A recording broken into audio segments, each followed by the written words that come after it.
For a long time, we've mostly stuck to shorter videos on this channel, briefly touching on topics in shorter 5 to 10 minute videos. But we're trying something new. Starting with this video, we're gonna start doing some more in-depth and longer videos covering more general topics, mini documentaries you could say.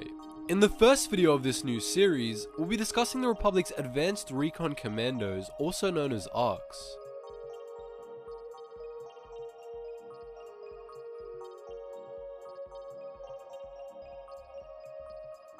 Advanced Recon Commandos, ARC Troopers for short, were the best of the best in the Grand Army of the Republic. Normal clone troopers were already extremely well trained and highly skilled soldiers, while clone commandos were even more deadly. However, ARC Troopers were even deadlier than both clone breeds. Intended as a failsafe in the event that Kamino was attacked, there were originally only 100 ARC Troopers all told, but that number increased as regular clones that displayed extreme skill were made ARC Troopers as a promotion of sorts.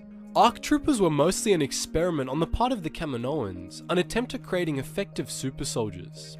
While normal clone troopers were highly skilled, they weren't all that skilled in more individually demanding roles, like strategy or solo missions. While clone commandos excelled in those areas, they in turn were vulnerable when used as straight ground troops, something that caused thousands of commando deaths when they were improperly used in the First Battle of Geonosis. The ARC Troopers were the Kaminoans' attempt to reconcile the two.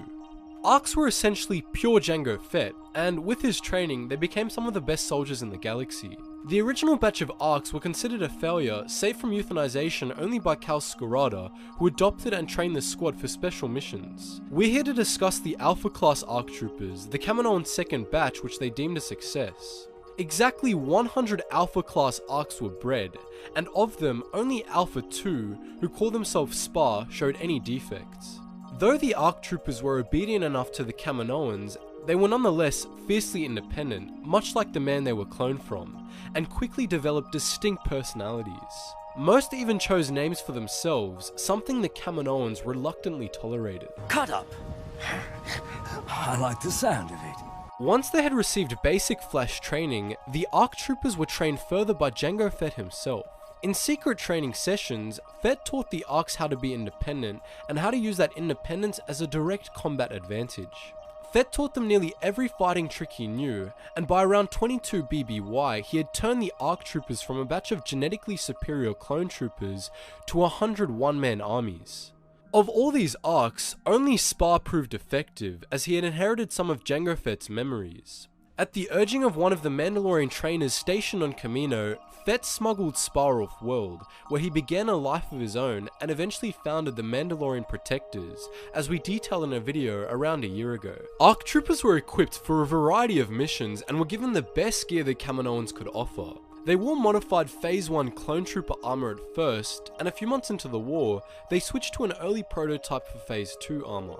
To go with their standard armor, they modified their helmets and wore Karma's skirts and pauldrons, as well as additional supply belts and weapon holsters. Each ARC Trooper used a different array of weapons unique to them, which ranged from standard DC-15 blaster rifles and DC-17 blaster pistols, to heavier weapons like the powerful Westar M5 rifle and the Z6 rotary blaster, and the reciprocating quad blaster. Most ARC Troopers attached additional weapons or gadgets to their armor, like miniature flamethrowers or Captain Fordo's cable taser. After their training was complete, the ARC Troopers were put in suspended animation, kept in Tipoca City until the First Battle of Kamino. During that battle, with the Confederacy getting closer and closer to victory, Kaminoan Prime Minister Lama Su decided to release the ARC Troopers, who were able to help the Jedi drive the battle droids off Kamino entirely. The droids have been pushed back to the main hangar. The ARC Troopers were then dispersed across the Grand Army of the Republic.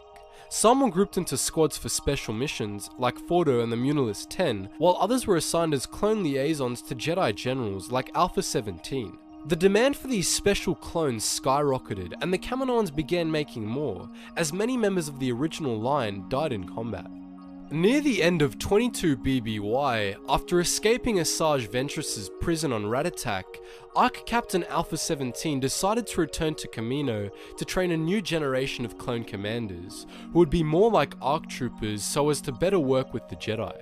This training program produced Republic stars like Commander Cody and Captain Rex, and Alpha's former students would go on to lead nearly every major unit in the Grand Army. Alpha stayed on Kamino until the end of 20 BBY, when he left to fight in the Battle of Boz Pity. Despite the Kaminoans' attempt to modify existing clones to effectively become new ARC troopers, the demand for these elite clones quickly led to the necessity of recruitment from regular clone ranks. By the end of 22 BBY, standard clone troopers that showed individualism and extreme ingenuity were often reclassified as ARC troopers, which was seen as a promotion of sorts.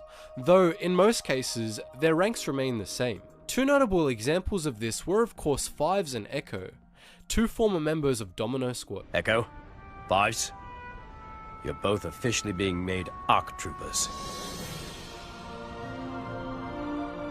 I don't think the Separatists will be coming back here anytime soon, but if they do, Kamino will be lucky to have clones like you defending it. Over the 3-year span of the Clone Wars, ARC troopers were instrumental in many Republic victories, and were rightly seen as the best soldiers the Kaminoans had to offer.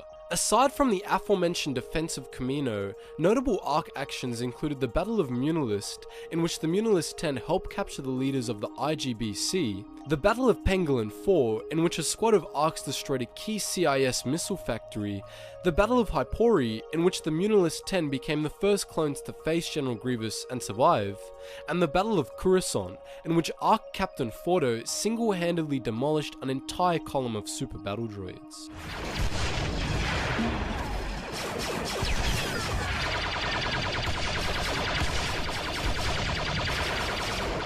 There were many notable members of the ARC Trooper line, especially Alpha and Fordo. Alpha 17, who we mentioned earlier and who most of you know, was responsible for training many of the most famous clone commanders, while Fordo, otherwise known as Alpha 77, led the Munilans 10, the most skillful unit of clones in the Republic.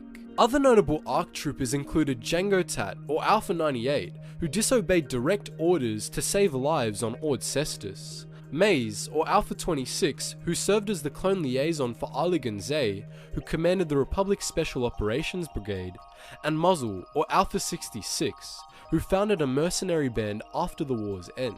By the end of the Clone Wars, many of the surviving ARC troopers had become rather pessimistic, having seen the worst of the war firsthand.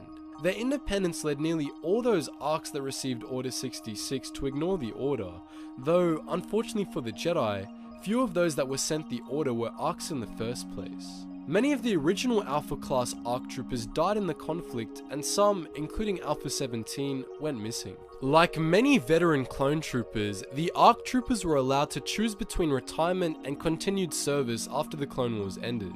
Those that chose the latter were almost always sent to Kamino to train the next generation of Imperial stormtroopers. Those ARCs were few in number, however.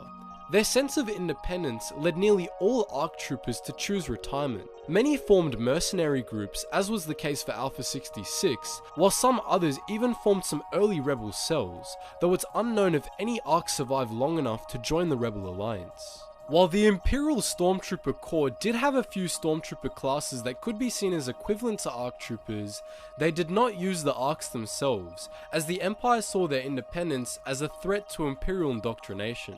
The only major example of ARC troopers in action after the Clone Wars was during the Kaminoan Clone Rebellion. As part of their clone resistance force, the Kaminoans bred a brand new line of ARCs, which they classified as Rail-class Advanced Recon Commandos. These ARCs joined the anti-troopers in resisting the Empire in Kamino's brief rebellion, but all of them were eventually killed, and the Empire successfully squashed the rebellion. Well guys, I finally jumped on the bandwagon, and yeah, you guessed it, I have a Patreon now. First things first, I don't expect any of you guys to donate. It's completely optional, and it's if you want to support the channel even more than you're already doing so by watching the videos. That's the story of the Republic's Advanced Recon Commandos, the deadliest soldiers of the Clone Wars. Now these longer type videos are sort of an experiment, so please feel free to leave feedback in the comment section below. We do intend to make more of these, so make sure you leave recommendations on what you want us to do next as well. And as per usual, I want to know your thoughts. Do you think ARC Troopers or Clone Commandos are better? Post your thoughts in the comment section below. As always guys, thanks for watching, and I hope to see you in the next video.